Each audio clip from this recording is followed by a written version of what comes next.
what are the impacts of fiscal deficit? So fiscal deficit and current account deficit creates a huge havoc in the economy and discuss చేస్తాం. Yes, so what are the major impacts? Physical deficit మీద question లేకుండా జనరల్గా state ఎగ్జామినేషన్స్లో paper ఉండదు.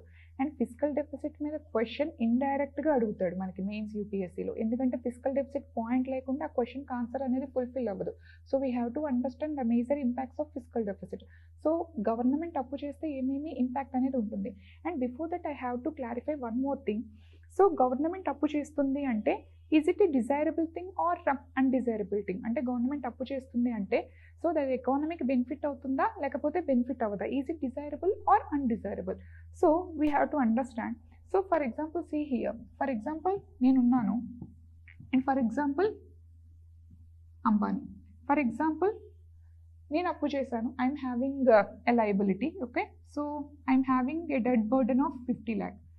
So నాకు 50 lakhs amount అనేది అప్పు ఉంది అనుకుందాం. ఫర్ ఎగ్జాంపుల్ అంబానీ ఉన్నాడు, సో అంబానీకి ఆల్మోస్ట్ ఒక 50 crores అనేది డెట్ ఉంది అనుకుందాం. ఓకే, సో నాకు ఒక 50 lakhs అప్పు ఉంది అండ్ మోర్ ఓవర్ అంబానీకి ఒక 50 crores అమౌంట్ అనేది అప్పు ఉంది. సో ఎవరు డెడ్ బర్డెన్లో ఉన్న డెట్ ట్రాప్లో ఎవరున్నారు అంటే జనరల్గా ఏం చెప్తాం? ఓకే, ఎవరు అప్పులు ఊబిలో కూరుకుపోయారు అంటే జనరల్గా సో హౌ లైక్ ఫిగర్ చూసి మేడం అంబానీకి అప్పు ఎక్కువ ఉంది కదా, 50 crores ఉంది కదా, కాబట్టి అంబానీ అప్పుల ఊబిలో కూరిపోయాడు అని చెప్పేసి మనం జనరల్గా చెప్తామా? అలా ఏమి చెప్పాం. ఎస్, సో జనరల్గా ఎలా చెప్తాం? What is your income? So ఇద్దరిలో ఎవరు మేజర్ క్రైసిస్లో ఉన్నారు అంటే first of all we have to understand what is their incomes. ఫిగర్ని బట్టి మనం అనాలిసిస్ చేయలేం కదా, నాకు 50 lakhs అప్పు ఉంది లేకపోతే అంబానీకి 50 crores అప్పు ఉంది. 50 crores అంటే అది పెద్ద ఫిగర్ కాబట్టి తను అప్పులు ఊబిలో ఉన్నాడని మనం చెప్పలేం. సో జనరల్గా ఒక పర్టికులర్ ఫిగర్ అప్పు ఉంది అంటే ఫస్ట్ ఆఫ్ ఆల్ వాళ్ళ ఇన్కమ్ క్రైటీరియా కన్సిడర్ చేస్తాం. ఎస్, సో ఇక్కడ ఫర్ ఎగ్జాంపుల్ నా ఇన్కమ్ క్రైటీరియా అనుకుందాం. ఫర్ ఎగ్జాంపుల్ నాకు పర్ మంత్కి 10,000 వస్తుంది అనుకుందాం. ఓకే, నాకు నెలకి 10,000 వస్తుంది, బట్ నాకు 50 lakhs అప్పు ఉంది అనుకుందాం. అసలు నేను రీపే చేయగలనా? So it will be huge liability on me. So నాకు చాలా ఎక్కువ డెట్ బర్డెన్ ఉంది, ఈవెన్ నేను అసలు మ్యాచ్ చేయలేను. ఎస్, సో అప్పుడు నేను ఇక్కడ క్రైసిస్ ఫేస్ చేస్తున్నాడు. బట్ ఒక రోజుకి అంబానీ ఆల్మోస్ట్ 200 crores సంపాదిస్తున్నాడు అనుకుందాం పర్ డే. సో తనకు అసలు 50 crores అనేది ఎటువంటి ప్రాబ్లం అనేది క్రియేట్ చేస్తుందా? క్రియేట్ చేయదు. అంటే ఒక పర్సన్ అప్పు చేయడం ఫిగర్ని చూసి మనం యాక్చువల్గా ఫాల్స్ ఎగ్జంప్షన్ అనేది క్రియేట్ చేయకూడదు. ఎస్, ఆ ఎగ్జంప్షన్లో ఉండకూడదు. అంటే ఫిగర్ని చూసి ఈ అమౌంట్ ఎక్కువ ఉంది కాబట్టి ఇతను అప్పుల ఊబిలో ఉంది లేకపోతే కంట్రీ అప్పుల ఊబిలో ఉంది అని మనం చెప్పలేమన్నమాట. ప్రతి గవర్నమెంట్ అప్పు చేస్తున్నప్పుడు జనరల్గా ఏమంటారంటే ఫిగర్ని హైలైట్ చేస్తూ గవర్నమెంట్ చాలా ఎక్కువ అప్పు చేసేస్తుంది, గవర్నమెంట్ చాలా ఎక్కువ అప్పు చేసేస్తుంది అని చెప్పేసి అని అంటాం. బట్ గవర్నమెంట్ అప్పు చేస్తుందంటే సో గవర్నమెంట్ ఇన్కమ్తో మనం కంపేర్ చేసి అది క్రైసిస్లో ఉందా లేకపోతే పర్వాలేదు అనేది మనం అనాలిసిస్ చేయగలగాలి. ఎస్, అది అర్థం చేసుకోవడానికి ఫిజికల్ డెఫిసిట్ మనకు బాగా యూజ్ అవుతుంది అనమాట. సో ఇక్కడ నాకు 50 lakhs అప్పు ఉందంటే నా ఇన్కమ్తో ప్రపోర్షనేట్గా నేను కంపేర్ చేస్తే ఇది నాకు చాలా బిగ్ అమౌంట్. సో కాబట్టి ఇది నాకు చాలా ప్రాబ్లం. ఎస్, ఇక్కడ నేను అన్లిమిటెడ్ అమౌంట్ అనేది అప్పు చేయడం జరిగింది, నేను డెట్ ట్రాప్లో ఉన్నాను. బట్ ఇక్కడ ఏంటి? బట్ ఇక్కడ అలా కాదు, అంబానీకి ఫిగర్ చూస్తే ఎక్కువ ఉంది, 50 crores అప్పు ఉంది, but still he can able to repay it because 1 డేలో తను జనరేట్ చేసుకుంటున్న అమౌంట్ అనేది ఆల్మోస్ట్ 200 crores ఉంది. ఎస్, సో అందుకే ఏ గవర్నమెంట్ అయినా ప్రీవియస్ గవర్నమెంట్ ఈ గవర్నమెంట్తో జనరల్గా మీకు అనాలిసిస్ చేస్తున్నప్పుడు లాస్ట్ గవర్నమెంట్ మీద ఈ గవర్నమెంట్ ఎక్కువ అప్పు చేసింది లేకపోతే ఈ గవర్నమెంట్ మీద ఈ ప్రెసెంట్ లాస్ట్ ఇయర్ గవర్నమెంట్ మీద ఈ గవర్నమెంట్ తక్కువ అప్పు చేసిందంటే ఫిగర్ని బట్టి మనం అనాలిసిస్ చేసేసేయకూడదు, లైక్ ఫైనల్ ఎగ్జంప్షన్కి అనేది వచ్చేయకూడదు అనమాట. We have to do analysis in terms of the income of the government. So income of the government ఏమవుతుంది? జనరల్గా GDP of that particular state or GDP of that particular country అవుతుంది. Yes, so in proportion to its GDP జనరల్గా మనం fiscal deficit అనేది compare చేయడం జరుగుతుంది. Yes, so according to FRBMA act ఏం చెప్తుంది? So according to FRBMA act ఏం చెప్తుంది? Physical responsibility and budget management ఏమని చెప్తుంది? సో ఏ గవర్నమెంట్ either స్టేట్ గవర్నమెంట్ అవ్వచ్చు లేకపోతే సెంట్రల్ గవర్నమెంట్ అవ్వచ్చు, సో జనరల్గా 3% ఆఫ్ జీడిపి మాత్రమే జనరల్గా వాళ్ళు అప్పు చేయాలని చెప్తుంది. So GDP is nothing but the income of the government. Yes, so GDP ఎంత అమౌంట్ అనేది ఎంత money, it is nothing but the income creation in the ఎకానమీలో ఎంత అమౌంట్ అనేది క్రియేట్ అవుతుంది. సో ఫర్ ఎగ్జాంపుల్ ఎకానమీలో జీడిపి అనేది 100 rupees అనుకోండి. సో గవర్నమెంట్ ఎంత అప్పు చేయొచ్చు? ఆల్మోస్ట్ 3 rupees అప్పు, 3 rupees అంతకన్నా తక్కువ అప్పు చేయాలి, అంతకన్నా ఎక్కువ చేయకూడదు. అలా చేస్తే అప్పుడు మాత్రమే అది సేఫ్ పొజిషన్లో ఉంది అని చెప్తాం అనమాట. సో ఫిజికల్ డెఫిసిట్ యొక్క క్లాజ్ ఏంటి? జనరల్గా according to fiscal responsibility and budget management act so జనరల్గా 3% ఆఫ్ జీడిపి అని చెప్తారు. ఎందుకు స్పెసిఫిక్గా 3% of GDP? Because GDP is nothing but the income of the country or that particular government. Yes, అది state government అవ్వచ్చు. For example Andhra GDP, Telangana GDP and Indian GDP. So Andhra GDP అంటే so ఆంధ్రాకి ఎంత income వస్తుంది, ఎంత అప్పు చేస్తుంది, దాన్ని కంపేర్ చేయాలన్నమాట. అది 3% ఆఫ్ జీడిపి లిమిట్లో ఉందా లేకపోతే లేదు. ఒకవేళ 3% ఆఫ్ జీడిపి కన్నా ఎక్కువ ఉందంటే ఆ పర్టికులర్ క్రైటీరియా మిస్ అవుట్ అయింది, అంటే అది రిస్క్ ఫ్యాక్టర్కి చాలా దగ్గరగా ఉంది అని చెప్పేసి అంటాం. సో జనరల్గా ఆ ఫిగర్ని చూసి మనం జనరల్గా కన్క్లూషన్కి అనేది వచ్చేయకూడదు. ఇన్ ప్రపోర్షన్ టు జీడిపి అది ఎంత అమౌంట్లో ఉంది, can we able to repay it బ్యాకా లేదా అనేది మనం అనాలిసిస్ చేయాలని చెప్తున్నాను. సో మీరు అబ్జర్వ్ చేసి ఉంటే జగన్ గవర్నమెంట్లో, మీరు ప్రీవియస్ గవర్నమెంట్స్ చూస్తే జగన్ గవర్నమెంట్లో ఈ టైప్ ఆఫ్ నోషన్ అనేది చాలా ఎక్కువ అనమాట. లైక్ విపరీతంగా అప్పులు చేసేస్తున్నాడు అని చెప్పేసి. But if you do analysis in proportion to the Andhra state GDP, so ఆ ఇన్కమ్తో మీరు కన్సిడర్ చేస్తే అది జనరల్గా 3.44% ఆఫ్ జీడిపి ఉంది, which is not that risk, అంత ప్రాబ్లమేటిక్ కాదనమాట. Okay, so that's what we're saying. So normal వాళ్ళకి మీకు క్లారిటీ ఎప్పుడు వస్తుంది అంటే UPSC students have to do analysis in proportion of the GDP. ఆ పర్టికులర్ బారోడ్ అమౌంట్ ఏదైతే ఉందో ఆ అమౌంట్ అనేది రిస్క్ ఫ్యాక్టర్లో ఉందా లేదా అని మనం జనరల్గా చూడాలన్నమాట. ఓకే, సో జనరల్గా 3% ఆఫ్ జీడిపి ఉండాలి. బట్ ఈ క్లాజ్ని ఇది ఎప్పుడో 2004-05 పీరియడ్లో వచ్చిన యాక్ట్ అనమాట, fiscal responsibility and budget management act. అప్పటి నుంచి ఇప్పటి వరకు ఏ సెంట్రల్ గవర్నమెంట్ కానీ స్టేట్ గవర్నమెంట్ కానీ ఈ క్రైటీరియాని ఫుల్ఫిల్ చేయలేదు. అందరూ కూడా 3% ఆఫ్ జీడిపి కన్నా ఎక్కువ ఉన్నారు. అంటే ఈ పర్టికులర్ యాక్ట్ని ఎవరు కూడా సో ప్రామిసింగ్గా కన్సిడర్ చేయలేదు, ఎవరు కూడా దీన్ని సీరియస్గా కన్సిడరబుల్గా తీసుకోవట్లేదు. That is the major issue అనమాట. సో దీనివల్ల ప్రాబ్లం ఏంటి, ఫిజికల్ డెఫిసిట్ అనేది ఈవెన్ దో కంట్రోల్ చేయకుండా ఇష్టానుసారంగా అప్పులు చేసేస్తుంటే, అంటే వాళ్ళకు వచ్చే ఇన్కమ్ ప్రపోర్షనల్తో, అంటే వాళ్ళ స్టేట్ జీడిపి ఆర్ కంట్రీ జీడిపితో కంపేర్ చేస్తే ఎక్కువ అప్పులు చేసేస్తూ ఉంటే what is the major impacts of fiscal deficit అనేది చూద్దాం. So first of all public debt increase అయిపోతుంది. What is the difference between fiscal deficit and public debt? Fiscal డెఫిసిట్కి పబ్లిక్ డెట్కి డిఫరెన్స్ ఏంటి? సో ఫిజికల్ డెఫిసిట్ అంటే ఏంటి, జనరల్గా ఒక పర్టికులర్ ఫైనాన్షియల్ ఇయర్లో గవర్నమెంట్ ఎంత అప్పు చేస్తుంది అనేది జనరల్గా ఫిజికల్ డెఫిసిట్ అని పిలుస్తాం. Then what is mean by public debt? Public debt అంటే ఏంటి, అప్పుడు వరకు గవర్నమెంట్ మీద ఎంత అప్పు ఉంది అనేది. Okay, the total liability debt burden of the government till debt date అనమాట. అంటే ఫర్ ఎగ్జాంపుల్ నాకు ఇప్పుడు వరకు నాకు అప్పు ఎంత ఉంది, ఫర్ ఎగ్జాంపుల్ ఇప్పుడు వరకు నాకు అప్పు అనేది 500 రూపీస్ ఉంది. ఈ పర్టికులర్ ఫైనాన్షియల్ ఇయర్లో నేనేంటి మళ్ళీ కొత్తగా ఫ్రెష్గా ఒక 20 రూపీస్ అప్పు చేశాను. సో ఈ పర్టికులర్ ఫైనాన్షియల్ ఇయర్లో నేను 20 రూపీస్ ఎక్స్ట్రా అప్పు చేశాను కాబట్టి ఇది నాకు ఫిజికల్ డెఫిసిట్ అవుతుంది, ఎందుకంటే ఈ ఇయర్ కొత్తగా నేను అప్పు చేశాను కాబట్టి. బట్ అప్పుడు వరకు నాకు ఆల్రెడీ కొంత అప్పు ఉంది, అదెంత 500 రూపీస్. సో టోటల్గా ఈ పర్టికులర్ పాయింట్ ఆఫ్ టైంకి టోటల్గా ఎంత అప్పు ఉంది, నాకు 520 రూపీస్ అనేది ఉంది. So it is nothing but the public debt అనమాట. ఓకే, ఫిజికల్ డెఫిసిట్కి పబ్లిక్ డెట్కి డిఫరెన్స్ ఏంటి? ఫిజికల్ డెఫిసిట్ అంటే ఆ పర్టికులర్ ఇయర్లో మాత్రమే అప్పు ఉంటే అది ఫిజికల్ డెఫిసిట్. పబ్లిక్ డెట్ అంటే అప్పుడు వరకు నీకు ఎంత అప్పు ఉంది అని చెప్పేది public debt. So fiscal deficit increase అయిపోయింది అనుకోండి, అంటే ఇయర్ ఆన్ ఇయర్ నువ్వు అప్పు చేసుకుంటూ వెళ్ళిపోయావు అనుకోండి, ఆటోమేటిక్గా పబ్లిక్ డెట్ అనేది ఇంక్రీజ్ అయిపోతుంది. సో నీకు అప్పు భారం అనేది పెరిగిపోతూ ఏంటి, నువ్వు రీపేయింగ్ కెపాసిటీ అనేది తగ్గిపోతుంది కదా. సో మళ్ళీ నువ్వు చేసుకున్నప్పుడు మళ్ళీ వేరే అప్పు తీసుకుంటే తప్పితే ఆల్రెడీ ఎగ్జిస్ట్ అయి ఉన్న అప్పును తీర్చలేని పొజిషన్లోకి నువ్వు వెళ్ళిపోతావు అనమాట. సో దీనివల్ల ఏంటి, శ్రీలంకన్ క్రైసిస్ ఏదైతే ఉంటుందో so the same situation happens, debt ట్రాప్లోకి వెళ్ళిపోతావు అనమాట. అంటే ముందు అప్పు తీర్చాలంటే మళ్ళీ వేరే ఒక అప్పు తెచ్చుకొని ముందు అప్పు తీర్చగలుగుతావు అనమాట. అలాంటి సిచ్యువేషన్ అనేది వచ్చేస్తుంది. సో మేజర్గా ఏంటంటే ఫిజికల్ డెఫిసిట్ ఇంక్రీజ్ అయిపోయింది అనుకోండి, పబ్లిక్ డెట్ ఇంక్రీజ్ అయిపోతుంది అనమాట. ఎప్పుడైతే ఫిజికల్ డెఫిసిట్ ఇంక్రీజ్ అయిపోయి పబ్లిక్ డెట్ ఇంక్రీజ్ అయిపోతుందో సో ఆటోమేటిక్గా డెట్ ట్రాప్కి చాలా దగ్గర సిచ్యువేషన్లో ఉన్నాం. And according to NITI Aayog recent NITI Aayog report ఏం చెప్తుందంటే, శ్రీలంకన్ క్రైసిస్ కన్నా వర్స్ట్ సిచ్యువేషన్లో ఇండియాలో ఉన్న ఆల్మోస్ట్ 10 స్టేట్స్ ఉన్నాయంట మేజర్గా. బట్ శ్రీలంక అనేది కంట్రీ కాబట్టి క్లియర్గా విజిబుల్ అయింది. బట్ ఆల్మోస్ట్ ఇండియాలో 10 స్టేట్స్ ఏంటంటే శ్రీలంకన్ యొక్క డెట్ ట్రాప్తో కంపేర్ చేస్తే అంతకన్నా వర్స్ట్ సిచ్యువేషన్ ఉంది. బట్ అవి స్టేట్స్ కాబట్టి బయటికి విజిబుల్ కావట్లేదు అని చెప్పారు. అంటే ఇష్టానుసారంగా అప్పులు చేసేసుకుంటూ వెళ్ళిపోతుంది. సో దానివల్ల ఒకవేళ అవి కంట్రీస్ అయితే మాత్రం అవి ఎప్పుడో శ్రీలంకన్ క్రైసిస్ లాగా ఆ పర్టికులర్ కంట్రీస్ కూడా ఆ స్టేట్స్ కూడా క్రైసిస్లోకి వెళ్ళిపోవాల్సి వచ్చేది అని చెప్తున్నాను. బట్ దానికి సెంట్రల్ గవర్నమెంట్ కొన్ని తీసుకుంటుంది అనుకోండి, ఏంటనేది మనం ఆల్రెడీ ఫర్దర్ క్లాసెస్లో డిస్కస్ చేసాం, మీకు గుర్తున్నాయి అనుకుంటున్నాను. అండ్ నెక్స్ట్ వన్ వచ్చేసరికి ఇంట్రెస్ట్ బర్డెన్ అనేది పెరిగిపోతుంది. ఆబ్వియస్లీ నేను కొత్తగా అప్పు చేస్తున్నాను అనుకోండి, ఇంట్రెస్ట్ అనేది పెరిగిపోతూ వెళ్తుంది. ఇప్పుడు ప్రాబ్లం ఏంటి, నాకు వచ్చేది తక్కువ, ఓకే నేను అప్పు చేసుకొని నా ఎక్స్పెన్సెస్ పెంచేసుకుంటున్నాను. ఇప్పుడు ఏంటి, వచ్చిందంతా మళ్ళీ వడ్డీలు కట్టడానికి సరిపోతుంది. ఎస్, మళ్ళీ నాకు అమౌంట్ తక్కువైపోద్ది, ఆటోమేటిక్ ఏంటి మళ్ళీ కొత్త అప్పు చేస్తాను. సో ఇది అనేది ఒక విషియస్ సైకిల్గా ఫామ్ అయిపోవడం జరుగుతుంది. ఎస్, సో దీనివల్ల ఇంట్రెస్ట్ బర్డెన్ పెరిగిపోతుంది, వచ్చిన తక్కువ అమౌంట్ నాకు మళ్ళీ నా ఎక్స్పెన్సెస్కి సరిపోతుంది, మళ్ళీ కొత్తగా అప్పు చేయడానికి కారణమవుతుంది అనమాట. సో ఈ విషియస్ సైకిల్లో మనం కంటిన్యూ అయిపోతూ వెళ్తాం.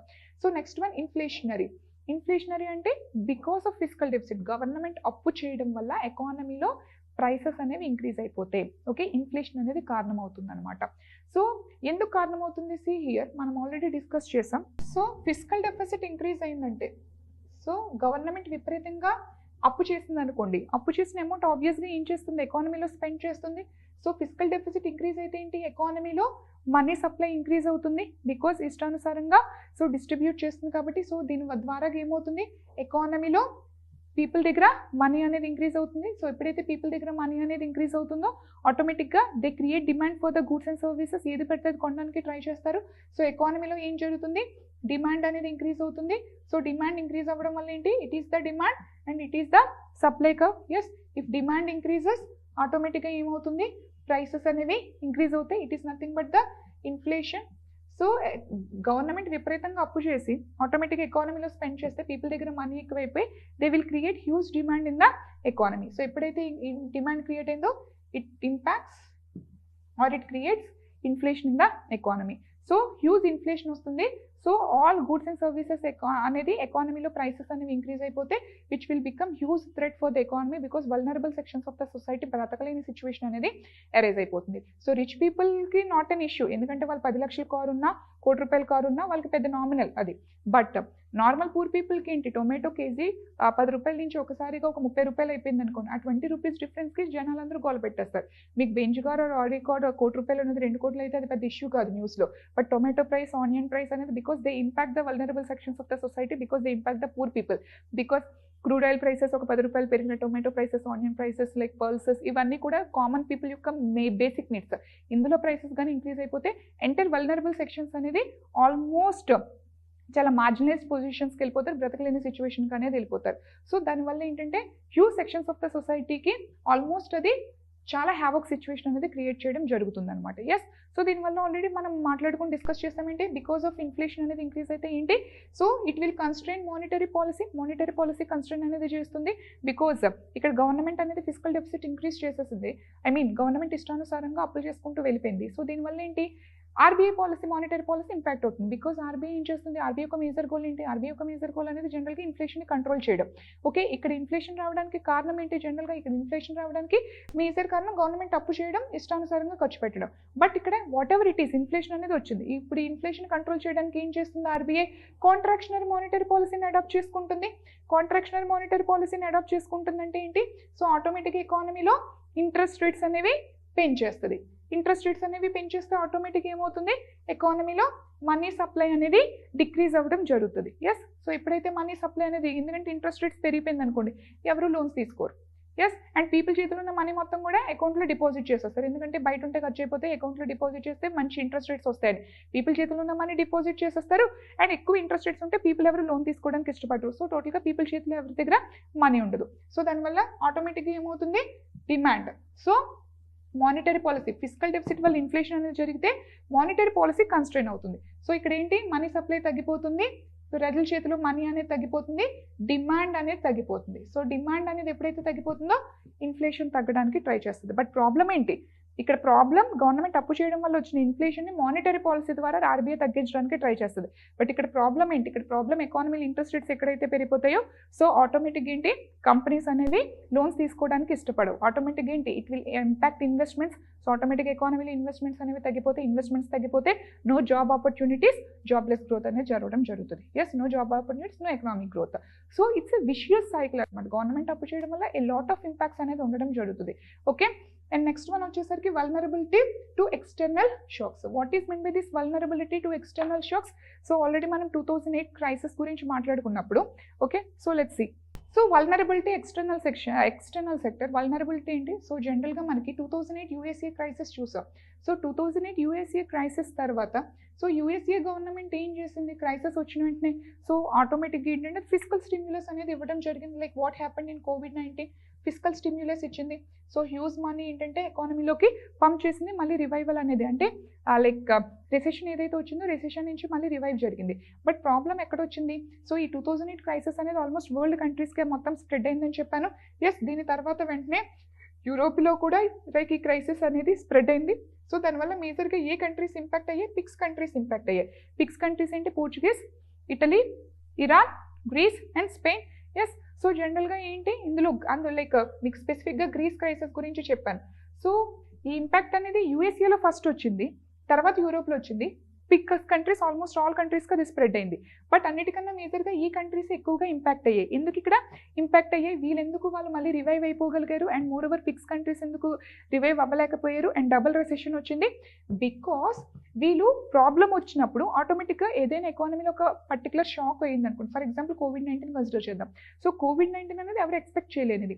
సో కోవిడ్-19 వచ్చినప్పుడు ఏంటి, సో ఆటోమేటిక్గా మొత్తం అంతా స్టాల్ అయిపోయింది, ప్రొడక్షన్ స్టాల్ అయిపోయింది, ఎవరు జాబ్స్ చేయట్లేదు, ఎవ్రీథింగ్ వాజ్ స్టాల్. అప్పుడు గవర్నమెంట్ ఏం చేసింది, మళ్ళీ బయట నుంచి అప్పు తెచ్చుకొని ఆటోమేటిక్గా పంప్ చేసింది, ఎకానమీలోకి పంప్ చేసింది. ఎస్, పీపుల్ చేతిలో కొంత అమౌంట్ అనేది లైక్ వల్నరబుల్ సెక్షన్స్కి ఇవ్వడం, ఫ్రీ రేషన్ ఇవ్వడం, ఇదంతా ఇచ్చిందంటే ఎక్కడి నుంచి వస్తుంది? ఇదంతా కూడా అప్పుడు స్టార్ట్ చేసింది Pradhan Mantri Garib Kalyan Yojana. So free ration ఇవ్వడం స్టార్ట్ చేసింది, ఇప్పటికే కంటిన్యూ చేసేస్తుంది. అండ్ పీపుల్ చేతిలోకి మనీ ఇన్స్టాల్ చేయడం. ఓకే, సో హ్యూజ్ కంపెనీస్కి I mean to say subsidies ఇవ్వడం, ట్యాక్స్ ఎవేషన్స్ చేయడం, అండ్ మోర్ ఓవర్ మారిటోరియం అనేది కూడా తీసుకొచ్చింది. ఎవరైతే లోన్స్ ఆ 6 months వర్క్కి వెళ్ళలేదు కాబట్టి ఆ 6 months మీరు లోన్స్ రీపే చేయొద్దు అని చెప్పినప్పుడు తర్వాత బ్యాంక్స్ ఏం చేస్తాయి, దానికి వడ్డీ మళ్ళీ ఆ పీరియడ్ కట్టలేననుకో దానికి డబుల్ వడ్డీ వేసి మొత్తం అంతా కానీ సో కస్టమర్స్ మీద ఇంపోజ్ చేసేస్తే వెంటనే కేసు అనేది సుప్రీంకోర్టుకి వెళ్ళింది. సో ఫైల్స్ పిటిషన్ అయింది. సో ఆటోమేటిక్ సుప్రీంకోర్టు ఏమంది, ఇది కరెక్ట్ కాదు, సో నువ్వు ఆపర్చునిటీ క్రియేట్ చేయలేదు, నువ్వు ఎకానమీలో ఏంటంటే స్టాల్ చేసేసావు, పీపుల్ మీద ఎందుకు ప్రాబ్లం క్రియేట్ చేస్తావంటే గవర్నమెంట్ ఏంటి ఆ పర్టికులర్ పీరియడ్కి వడ్డీ అంతా గవర్నమెంటే కట్టింది. ఓకే, అంటే ఆ పర్టికులర్ పీరియడ్కి వడ్డీ బ్యాంక్స్కి కస్టమర్ కట్టకూడదు, ఆ పర్టికులర్ పీరియడ్కి వడ్డీ ఏదైతే ఉంటుందో, ఇంట్రెస్ట్ ఏదైతే ఉంటుందో అది గవర్నమెంట్ అనేది కడతానని చెప్పింది. సో ఇంత మనీ ఎకానమీలోకి ఫ్యూజ్ చేసిందంటే గవర్నమెంట్కి ఎక్కడి నుంచి వచ్చింది అమౌంట్ అనేది? మనీ ఏమైనా ప్రింట్ చేసిందా? ప్రింట్ చేయలేదు. ఏం చేసింది? అప్పు తెచ్చింది, ఆస్తి అమ్మేసింది, అండ్ కొంత అప్పు తెచ్చింది. సో అప్పు తెస్తున్నాను అంటే నాకు అప్పు ఇవ్వగలగాలి కదా, ఎప్పుడు ఇస్తారు నీకు అప్పు, నువ్వు రీపే చేయగలవు అన్న కాన్ఫిడెన్స్ అనేది ఉన్నప్పుడు మాత్రమే కదా జనరల్గా నీకు అనేది అప్పు అనేది ఇవ్వగలరు. సో ఇప్పుడు ప్రాబ్లం ఏంటి, గ్రీస్లోని అప్పటికే వీళ్ళు విపరీతమైన అప్పు చేసేసారు. సోవరెన్ డెట్ చాలా ఎక్కువ, గవర్నమెంట్కి చాలా ఎక్కువ అప్పు ఉంది. ఫర్దర్గా ఎవరు అప్పు ఇవ్వడానికి ఇష్టపడలేదు, ఎందుకంటే అది ఆల్రెడీ తీసుకున్న అప్పు రీపే చేయలేని పొజిషన్ ఉంది. లైక్ వాట్ హ్యాపెన్ మన శ్రీలంక విషయంలో కూడా రీపే చేయలేని పొజిషన్ ఉంది. ఇప్పుడు ఆల్రెడీ అప్పటికే సోవరెన్ డెట్ అనేది విపరీతంగా ఉంది, అండ్ మళ్ళీ ఫర్దర్గా క్రైసిస్ నుంచి రివైవ్ చేయడానికి అప్పు అడిగితే ఎవరు ఇవ్వట్లేదు. Are you getting the logic? అందుకే డబుల్ రెసెషన్ ఫేస్ చేసింది. వీళ్ళందరికీ అప్పటికే గవర్నమెంట్ ఏంటంటే స్టేబుల్గా ఉన్నాయి, ఆ పర్టికులర్ ప్రాబ్లం వచ్చినప్పుడు అప్పు చేశారు, స్టిమ్యులస్ తీసుకొచ్చి ఎకానమీ స్టెబిలైజ్ చేశారు. సో మన గవర్నమెంట్ కూడా ఏంటంటే కొంచెం స్టెబిలైజ్డ్గా ఉంది, ఫిజికల్ కోవిడ్-19 అమౌంట్ తీసుకొచ్చింది, స్టెబిలైజ్ చేసింది. అంటే ఏదైనా అనుకోని unforeseen circumstances, unprecedented level of circumstances అనేది మనం చూసినప్పుడు జనరల్ గవర్నమెంట్ అప్పు తీసుకొచ్చి ఫిజికల్ స్టిమ్యులస్ ఇవ్వగలిగే క్యాపబిలిటీ గవర్నమెంట్కి ఉండాలి. అలా గవర్నమెంట్ ఆ టైంలో చేయాలంటే గవర్నమెంట్కి అప్పు ఇచ్చేవాడు దొరకాలి. ఎప్పుడు ఇస్తారు అప్పు? నువ్వు తిరిగి రీపే చేస్తాను అన్నప్పుడు మాత్రమే కదా ఇస్తారు. ఓకే, సో ఇప్పుడు ఇష్టానుసారంగా గవర్నమెంట్ అనేది అప్పు చేసుకుంటూ వెళ్ళిపోతే రేపు ఫ్యూచర్లో అది రీపే చేయలేని పొజిషన్ వరకు వెళ్ళిపోతే ఎవరు అప్పిస్తారు? సో ఫ్యూచర్లో ఏవైనా ఇష్యూస్ రావచ్చు, బయోవర్స్ రావచ్చు, ఓకే, లేకపోతే other types of external stress like ఈ టైప్ ఆఫ్ లైక్ ఇప్పుడు ఏదైతే ఇష్యూస్ చూస్తున్నామో లైక్ కోవిడ్-19 ఆ టైప్ ఆఫ్ డిఫరెంట్ వైరసెస్ వల్ల ఎటువంటి ఎక్స్టర్నల్ షాక్స్ అయినా రావచ్చు జనరల్గా. ఓకే, ఇలాంటివి ఏమైనా ఫ్యూచర్లో వచ్చినప్పుడు గవర్నమెంట్ అప్పటికే విపరీతంగా అప్పులో పడిపోతే ఎలా స్టిమ్యులస్ ఇస్తుంది, ఎకానమీ మొత్తం కొలాప్స్ అయిపోతుంది. సో అప్పు విపరీతంగా చేస్తే ఏంటంటే సో జనరల్గా ఏమవుతుంది అంటే ఎక్స్టర్నల్ షాక్స్కి ఈజీగా వల్నరబుల్, ఈజీగా కొలాప్స్ అయిపోతే జరుగుతుంది. That's what happened in Greece. PIGS కంట్రీస్లో అదే జరిగిందనమాట. ఎస్.